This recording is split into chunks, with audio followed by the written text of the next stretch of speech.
She just looked at me. She didn't know what to say, so I continued. What changed in your life? You haven't been this way for your whole life. Before my husband walked out on me, I felt pretty good. I haven't felt that way for a long time. When you felt good, what did you choose to do that you've totally stopped doing now?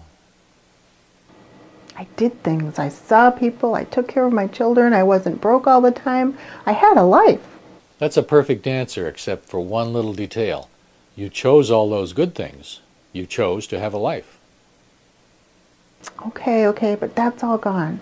In your words, tell me how I can choose to have a life now. The same way you chose it then. But I had a marriage. I was somebody. I'm nobody now. Just a poor woman with kids on welfare, and they're going to take that away in a year. I'll admit your life was a lot better than it is now, but you're still alive. And if you're still alive, you can still choose to have a life. The only person who can stop you from making better choices right now is you. As long as you choose to depress, you no longer have a life. But what else can I choose? I can't just go home and choose to be happy. That's right. You can't separate choosing how you feel from choosing what you do. They go together. But you can go home and spend the rest of the day saying to yourself, Teresa, face it, good or bad, happy or sad, you're choosing everything you do all day long. I didn't explain total behavior to Teresa, but this is connecting acting to feeling. It worked. She caught on. What difference will that make? I still have the same lousy life. What do you choose to do all day that keeps your life the same? Sit home, watch my soaps and eats. That's what I do. It's what a lot of women like me do. I know quite a few of them from the neighborhood. Most of them are just like me. Too old for love, too young to die. But not too old to start making some better choices. Okay, like what? That like what might seem cynical, but it didn't come out that way at all. She really wanted to know. All right, let's start with one. What could you choose to do tomorrow that would be better than today? I could choose not to sit around all day. No, that won't work. It'd be like trying to choose not to eat so much. I'm not looking for you to choose not to do anything. I'm looking for you to start to choose to do something better than you're doing now. Something active, so that you have to get up and get going. Then she said something that made us both smile. She was getting it. I could choose to clean the house. It's a mess. That would be great, but will you do it? I'll do it. I will. What you just said, and I guess the way you said it, reminds me of something.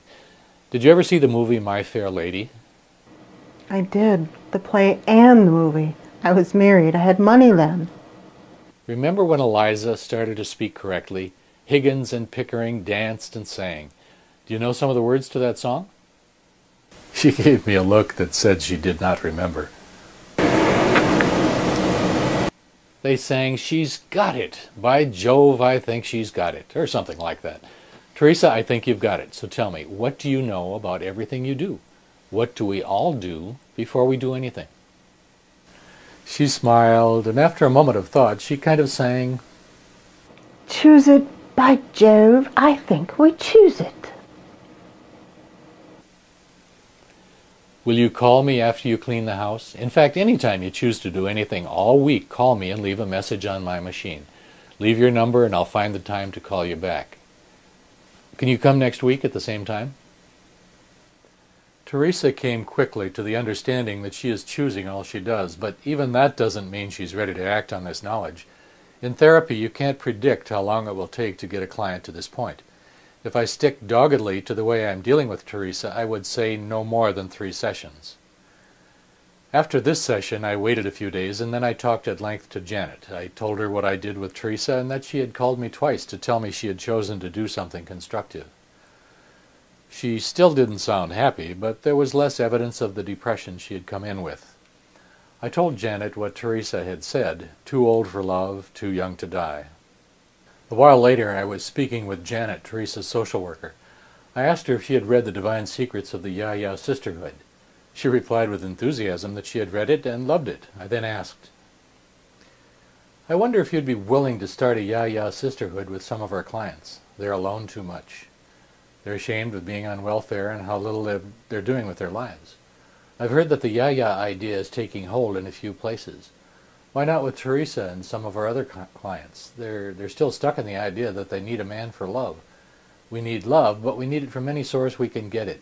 Why not get it from each other and focus the group on doing things? The Ya-Yas did things. They didn't just sit around and feel sorry for themselves. I'll see Teresa next week and talk to her about it. You could lead a group here. I'll help you. I'd like to meet with them once in a while, too.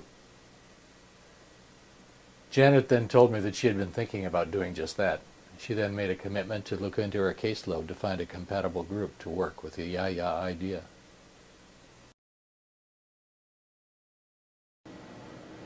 You're right about one thing. I choose what I do. And I guess everything I don't do, too. And I've done some things when I called you. I wasn't kidding. But it's so hard. Why is it so hard? There are so few questions you can ask me that I can give a short, accurate answer to, but that's one I can. They're hard because you're all alone. Right now, you're what I call disconnected. You don't have anyone whom you know cares about you except your kids. You need other people. I need a man. But look at me. What man would be interested in me? I'm not saying that you don't need a man, but do you want to pin all your hopes on a man? Or would you like to try something else? What else could I do?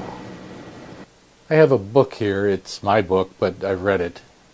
You can keep it. It's the Ya-Ya book. Have you heard of it? No, I've never heard of it. What's it about? It's about a group of wealthy women. They all have husbands and families. What in the world do these women have to do with me? Whoa, be patient. Give me a chance. I think they have a lot to do with you. Yeah, how? They were lonely, they had problems. When you were still married and had money, didn't you have problems? Thought I did. I was really out of it. Compared to now, I didn't have a worry in the world.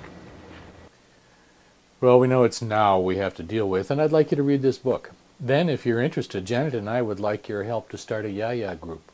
All women, close like sisters, always there for each other. You don't have to have money to care for another human being. Women know how to treat each other. You can see it in the book. And I want to make it perfectly clear that I'm not talking about sexual relationships. For thousands of years, women have supported women. It may even be why the human species has survived. I say, take advantage of your genetic good fortune. Care for each other.